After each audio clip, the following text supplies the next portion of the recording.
యాదాద్రి భువనగిరి జిల్లా ఆలేరు పట్టణ కేంద్రంలో పద్మశ్రీ చింతకింది మల్లేశం జీవన ఇతివృత్తం ఆధారంగా రూపొందించిన మల్లేశం సినిమాకు గద్దర్ చలనచిత్ర అవార్డులలో ఉత్తమ 3వ చలనచిత్రంగా ఎంపికైనందున వారికి ఆదివారం రోజున పద్మశాలి కులస్తుల తరఫున చిరు ఘన సన్మానం చేశారు.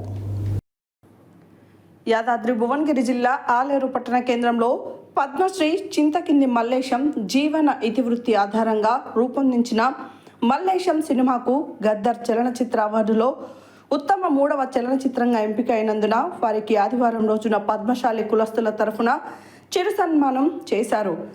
ఈ సందర్భంగా ప్రధాన కార్యదర్శి చిక్కా శ్రవణ్ కుమార్ మాట్లాడుతూ, ఈ సినిమా ఒక వ్యక్తి ప్రయాణమే కాదు, ఇది మన తెలంగాణ సంస్కృతి సాంప్రదాయం బతుకు పోరాటం. ఈ అవార్డు మన తెలంగాణ సంస్కృతి సంప్రదాయంకు శ్రమకు అందిన గౌరవం అని అన్నారు.